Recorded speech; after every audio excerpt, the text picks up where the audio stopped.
obviously you're massive in delivery. That's all you do right now, and you got a strong ass holder base, and you keep knocking it out of the fucking park when it comes to weed map ratings. So, and not many people do $0 minimum, $0 delivery fees. I'm sorry, that just fucking blew my fucking mind when you did that. Nobody does that shit. Everybody's trying to skim the any little extra fucking percentage they can. You just fuck it, it's all good. Let's toss some extra bag. Oh, dropped an extra bag of legacy in there. Shit, sorry, my fault. I know how you fucking operate, but what is what does that move mean for companies like yours? I mean, you're obviously not the only delivery only dispensary out there, but what does that mean? Do you think high tide good for all boats in that? Is that kind of forcing the little guys out? Like, what does that do? Is that going to have any type of success? It's just really interesting to me. So I don't know if they've actually implemented that I saw that they did it in Canada. I know that they're Mm, doing it in Canada because the okay. laws are a little bit different. I have to Yeah. look into seeing what states they're trying to do it with Leafly and all that out here. Mm. But I know in California, that model is currently illegal. Oh. So you can't. We've actually like looked into that. You can't really have an Uber style delivery because all the employees, all the drivers, all the people that actually come out and pick up the weed and drop it off to the customer, they have to be employees of that actual retail location. Mm. So that's one of the biggest things is you can't have third parties come in, pick up, and go drop off to people. They have to be employees. They can't be 1099 contractors. That's one of the biggest rules when it comes to the retail. And we've looked into this, and we're hoping, that was our original model. Was we grow to a point where somebody like Uber Eats comes in and says, "Well, hey, they're already established. They're already doing it. We have to have employees in place. So why not just acquire them?" And that was essentially our exit strategy for the business long term.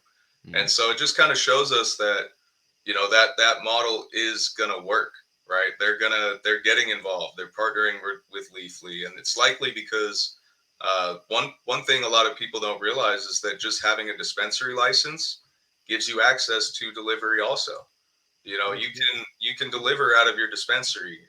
That comes with the license, but 90% of dispensaries just don't do it because it's an additional headache. It's logistics. They'd rather have people that are just like, you know what, now just come in, walk in, and see what you want, pick up your weed, and then go. So the Get in and get the delivery, fuck out.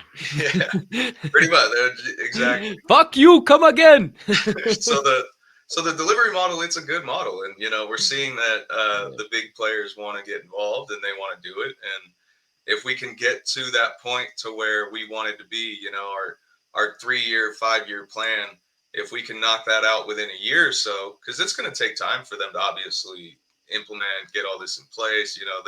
You can get whispers of it, but right, they might not act for a year and a half, 2 years. Mm. The banking issue is another big issue, right? Is Uber Eats really going to want to deal in that much cash with drivers, things like that? So Hmm. That's why I fuck with you so heavy. Playing chess, not checkers, man. I was thinking that was kind of going to be where you take that, but I didn't realize you'd already, hey, that's kind of our fucking exit strategy. That's it. What we were fucking thinking of, man. Let's sell that motherfucker for a couple billion and get the fuck out of here. I never fucking shit, no, play play with try a pot couple again. 100 million. I love it, bro. That's really dope. And that's kind of what I was thinking. High tide, good for all boats.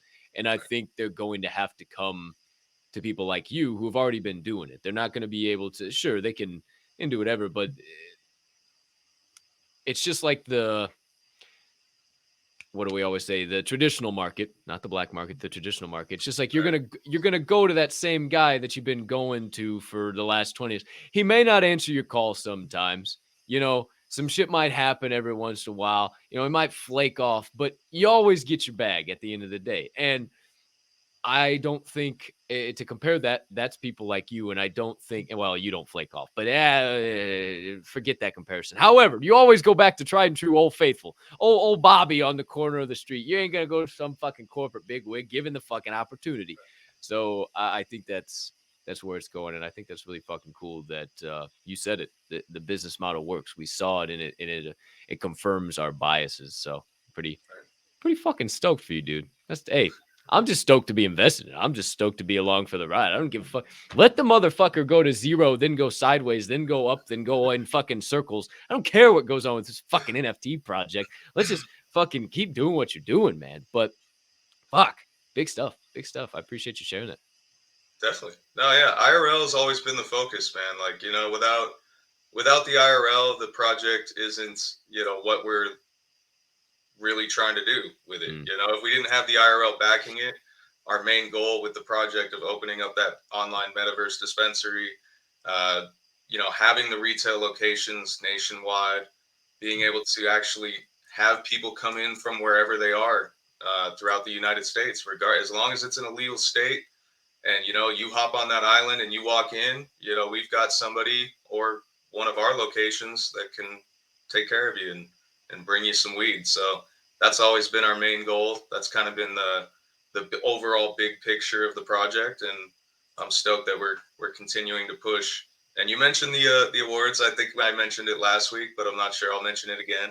Yeah, I don't think it was official on the show. Like we had I don't think just yeah, okay. I don't think it was official because I was gonna flash the whole thing and I was like, and then I got to think about it more and I was like, nah, it wasn't official because we talked about it on the space. Because Truth was like, oh, way to fucking like it and mention it, you fucking assholes. Man, I didn't even know. What the fuck?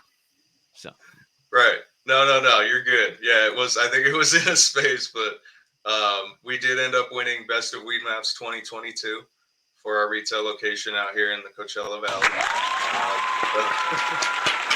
Woo! Hey, Nature Boy, you got anything to say about that? Anything else? Woo! Hey, it's the Chaz. What? The Brad. What? The Thad. What? The Dad. What? And you better not forget about the Bryce. What? All over there at the Foundation Delivery Dispensary. What?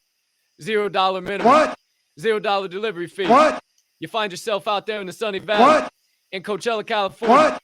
You better fucking find my man. What? Travis Pastor. What? And get your 2 bowls of that legacy. What? Please, back over to you, Travis. What?